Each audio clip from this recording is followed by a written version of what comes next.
Nous pouvons voir sur cette image des militants de la plateforme Yorowolo crier en bambara des slogans anti-français et anti-communauté économique des États de l'Afrique de l'Ouest, la CEDEAO. Bonjour et bienvenue dans cette nouvelle vidéo de l'ActuBIF Afrique, le meilleur de l'actualité business, investissement, finance. Dans cette vidéo, nous parlerons d'un sujet qui fait assez couler des encres, des salives et même des larmes. Il s'agit bien évidemment de la sanction de la CEDEAO vis-à-vis du Mali. Alors, suivez cette vidéo jusqu'à la fin pour ne rien rater des informations sur le problème que fait face le Mali en ce moment. Alors, si tu n'es pas encore abonné à la chaîne, n'oublie pas de t'abonner, surtout active la cloche de notification pour ne rien rater de nos vidéos. Et surtout, n'oublie pas de nous lâcher un gros pouce bleu et dis-nous ce que tu en penses en commentaire. On se retrouve après le générique.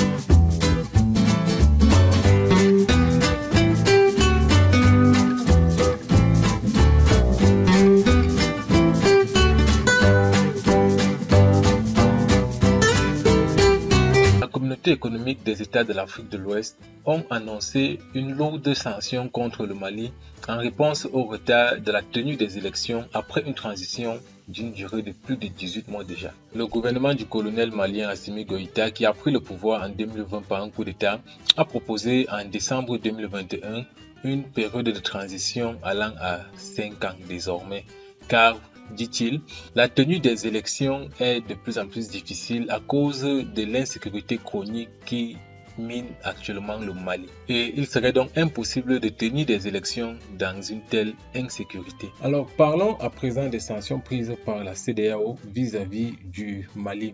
Alors la communauté économique des États d'Afrique de l'Ouest, CEDEAO, a adopté une série de mesures punitives pour cause de retard du retour des civils au pouvoir.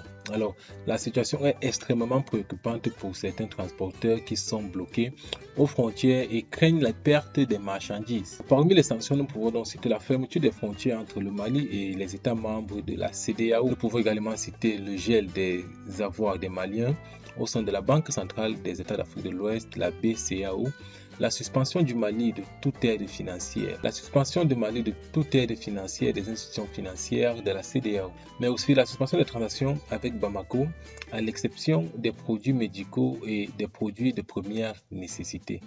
La CEDEAO a également décidé de retirer les ambassadeurs de tous les pays membres du Mali. La compagnie aérienne Air France a confirmé qu'elle ne pourra pas assurer la desserte de Bamako en raison des tensions géopolitiques régionales.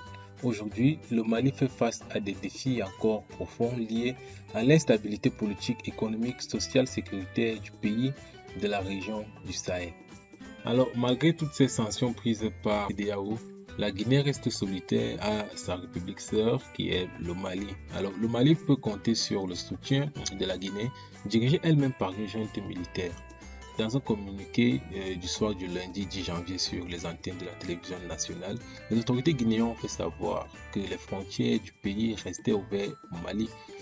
La Comité nationale du Rassemblement pour le développement, la CNRD, tient à informer l'opinion nationale et internationale que la République de Guinée n'a par conséquent en aucune façon été associée à la décision du 4e sommet extraordinaire des chefs d'État de la CEDEAO en date du 9 janvier 2022 relative aux sanctions prises contre la République sœur du Mali.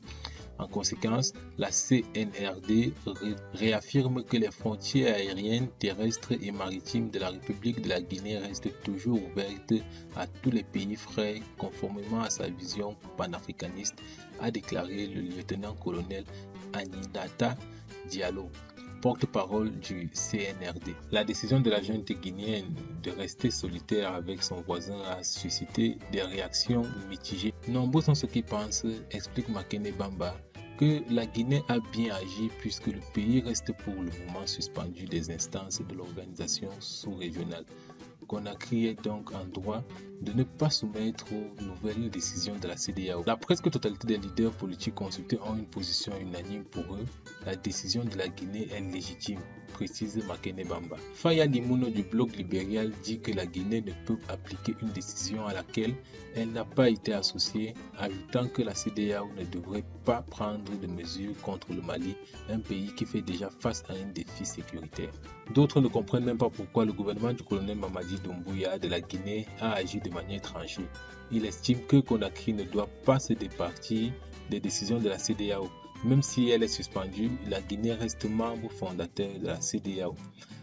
La transition guinéenne est aussi dans le viseur des dirigeants de la CEDEAO depuis le rassemblement du président guinéen Alpha Condé par le coup d'État du 5 septembre 2021 par le colonel Mamadou Doumbouya. La CEDEAO a également suspendu la Guinée de ses instances et a sanctionné individuellement les membres de la junte militaire dirigée par le colonel Mamadi Doumbouya, le président de la transition actuelle.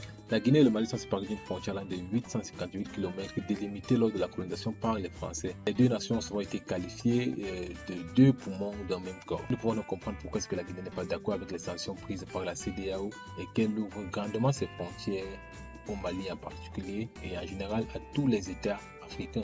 Parlons à présent de l'Algérie qui met en garde le Mali.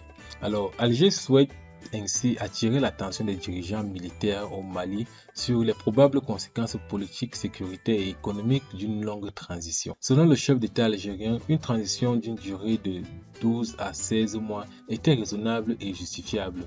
Abdelmadjid Tebboune l'a fait savoir au ministre malien des Affaires étrangères, Abdoulaye Diop, qui l'a reçu le 6 janvier dernier. Par ailleurs, Alger s'est dit disposé d'accompagner le Mali et la CEDEAO dans la recherche de solutions. L'Algérie exhorte toutes les parties à faire preuve de retenue et à renouer les liens du dialogue afin d'éviter dans la région une escalade de tensions et une exacerbation de la crise. L'Algérie partage une frontière de 1400 km avec le nord du Mali et a été un acteur clé dans la signature en 2015 d'un accord de paix entre Bamako et des groupes rebelles touaregs. Et nous finissons cet épisode de l'ActuBIF par quelques conséquences sur la population malienne des sanctions prises vis-à-vis du Mali par la CEDEAO.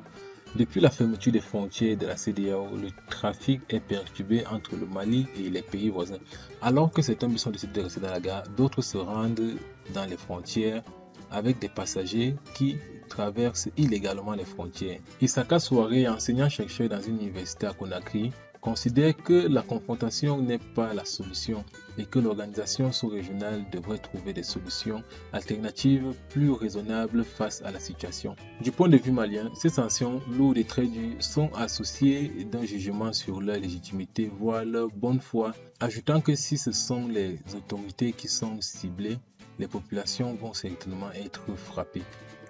De mon point de vue, je pense que la CEDEAO est allée un peu fort avec cette tension vis-à-vis de son enfant qui est le Mali, car la CEDEAO, il faut le dire, est un peu comme la mère de tous les États de son organisation.